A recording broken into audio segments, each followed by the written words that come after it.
आजकल मुख्य रूप से देखने को मिलता है कि बार बार बीमार होना, बीमार होने पे दवाई लेना और फिर से वही बीमारी दोबारा पकड़ लेना, और एक बीमारी होने के बाद दूसरी बीमारी जल्दी ही शरीर को पकड़ लेती है। तो इसका मुख्य कारण रहता है हमारे शरीर का इम्यून सिस्टम। अगर हमारा इम्यून सिस्टम वीक है तो हमें बीमारियां जल्दी जल्दी लगती हैं और देर से ठीक होती हैं। मुख्य रूप से ऐसा देखने को मिलता है बच्चों में, जैसे एक सीजन से दूसरे सीजन पे वो जा रहे हैं तो बीमार पड़ जाते हैं और बीमारियां उनको जल्दी जल्दी जो है वो घेर लेती हैं और जल्दी से ठीक भी नहीं हो पाते। तो डिपेंड करता है इम्यून सिस्टम के ऊपर कि आप कितना बीमार होते हैं और कितनी जल्दी ठीक होते हैं। हेलो एवरीवन, मैं doctor Reenu Sharma from Pareek ayurvedic clinic Sirsa. आज की वीडियो में हम बात करेंगे कि through ayurveda and through naturally हम अपनी इम्यूनिटी को कैसे इम्प्रूव कर सकते हैं, कैसे अपनी इम्यूनिटी को स्ट्रॉन्ग कर सकते हैं। तो मुख्य रूप से हमें पहले कारण पता होना बहुत जरूरी है। कारण क्या रहता है इम्यून सिस्टम के वीक होने का? सबसे इम्पोर्टेंट कारण है लाइफस्टाइल चेंजेस। मतलब अगर हमारा लाइफस्टाइल ही ठीक नहीं है, उठने का सोने का समय ठीक नहीं है, खाने पीने का समय ठीक नहीं है, हमें किस टाइम पर खाना खाना है, किस टाइम पर नहीं खाना है वो नहीं है, एक्स्ट्रा हमारा कॉफी, अल्कोहल, कैफीन इंटेक अगर हमारा हो रहा है, अल्कोहल का इंटेक, स्मोकिंग ज्यादा है, तो उसकी वजह से भी हमारा इम्यून सिस्टम जो है वो वीक हो जाता है। सेकेंड इंपॉर्टेंट रीजन इसके अंदर रहता है कि अगर आप अपनी बॉडी की तरफ ध्यान नहीं देते हैं कि अगर आपको बीमारी लग रही है तो क्यों लग रही है, उसका कारण जाने बिना ही अपने आसपास कोई मेडिकल स्टोर से आप मेडिसिन ले लेते हैं। आपको पता भी नहीं है कि आप कौन सी दवाई का आप यूज कर रहे हैं। तो उसकी वजह से अगर लॉन्ग टाइम अगर आपको कोई स्टीरॉयड खिला रहा है तो उसकी वजह से भी आपका इम्यून सिस्टम जो है वो वीक हो जाता है। अगर आपका वर्किंग आवर ज्यादा है और आप अपनी बॉडी को टाइम नहीं देते हैं तो उसकी वजह से भी इम्यून सिस्टम वीक रहता है। तो ये कुछ कारण है। वैसे तो बहुत सारे कारण है पर ये कुछ इंपॉर्टेंट कारण है। हाँ, अगर आप अपनी स्क्रीन को, जैसे मोबाइल को, लैपटॉप को अगर ज्यादा टाइम देते हैं उसकी वजह से भी आपका जो है वो बॉडी डिस्टरबेंस होता है, जिसकी वजह से इम्यून सिस्टम आपका वीक पड़ जाता है।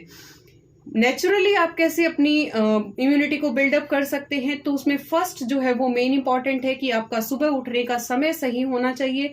उठने के बाद आप अपना निरंतर कार्य करके अपने योग, प्राणायाम या फिर मॉर्निंग वॉक के लिए जरूर जाएं, क्योंकि सुबह 6 बजे से पहले हमारी बॉडी के अंदर कॉर्टिसोल हार्मोन यानी कि जो स्ट्रेस हार्मोन है वो पीक पर होता है।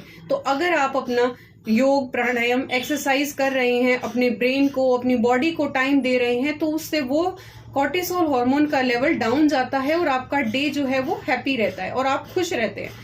आप खुद ऑब्जर्व कीजिएगा, अगर आप सुबह टाइम से उठते हैं तो पूरा दिन भर आपकी बॉडी के अंदर एक रंगत सी रहती है, एक चेहरे पे एक अलग से ही चमक रहती है।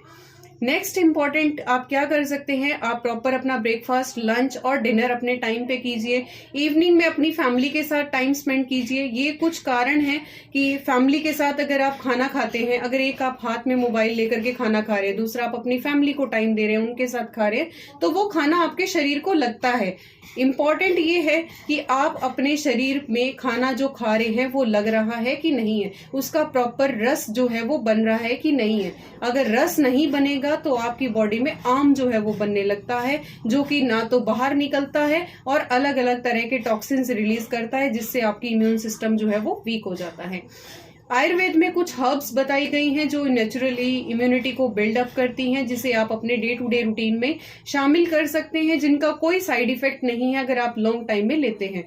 फर्स्ट ऑफ ऑल जो मैं बताना चाहूंगी वो है गिलोय। गिलोय यानी सब जानते हैं गुडुचि जो है, अमृता भी उसका दूसरा नाम है। तो अमृत के समान जो है वो कार्य करती है, इसीलिए उसको अमृता भी बोला गया है। अगर आपके प्लेटलेट काउंट कमजोर है, आपकी इम्यूनिटी कमजोर है, तो आप मॉर्निंग में एम्प्टी स्टमक गिलोय का जूस जो है वो उसका सेवन कर सकते हैं। नेक्स्ट जो है वो त्रिफला। त्रिफला में आता है हरड़, बहेड़ा और आंवला। आंवला जो है वो सिट्रस फ्रूट में नहीं काउंट होता, मतलब उसके अंदर पंच रस जो रहते हैं, लवण रस जो है वो उसके अंदर नहीं होता, तो वो भी हमारी बॉडी के लिए बहुत ही ज्यादा इम्यूनिटी को बूस्ट करने का काम करता है। उसके बाद आता है अश्वगंधा, मधुयष्टि, शंख पुष्पी। ये कुछ चीजें ऐसी हैं आप अपनी डे टू डे रूटीन के अंदर शामिल कर सकते हैं, इनका यूज कर सकते हैं। नेक्स्ट जो है वो आप अपनी इम्यूनिटी को कैसे बिल्ड करेंगे कि आप एक तरह का काढ़ा, जिसका मैं आपको योग बता देती हूँ, एक रामबाण नुस्खा है अपनी इम्यूनिटी को बिल्ड करने का। आधा चम्मच आप उबले हुए पानी के अंदर आधा चम्मच हल्दी, 3 से 4 उसके अंदर काली मिर्च, थोड़ा सा टुकड़ा दालचीनी का और हल्का सा नींबू का रस और शहद। शहद जो है वो कॉम्प्लीमेंट्री है, अगर पानी थोड़ा सा ठंडा है तभी शहद का यूज कीजिए, अदरवाइज शहद जो है वो ना यूज करें, क्योंकि डायबिटिक वाले भी शहद का सेवन नहीं करेंगे। तो सिर्फ 4 से 5 चीजें, दालचीनी होगी, हल्दी हो गया आधा चम्मच, और दूसरा काली मिर्च हो गया, और एक उसके अंदर मैंने बताया आपको लेमन जूस हो गया। 2 से 3 चम्मच जो है वो 2 से 3 ड्रॉप्स जो है वो आप लेमन जूस के डाल के एक डिकॉक्शन जो है वो तैयार हो जाता है, जो आपकी इम्यूनिटी को बिल्ड करता है। इसका जो प्रमाण है, इसका जो यूज है वो मैंने खुद भी देखा है, तो इसीलिए मैं आपको भी रिकमेंड करती हूँ कि इनका आप सेवन कीजिए। दालचीनी, इन सब का अगर आप अपनी डाइट में भी शामिल करते हैं तो बहुत ही ज्यादा बेनिफिशियल रहता है। अगर आपको बार बार बीमार हो रहे हो, बार बार इस तरह की कोई समस्या आ रही है, तो आप हमसे कांटेक्ट कर सकते हैं। धन्यवाद।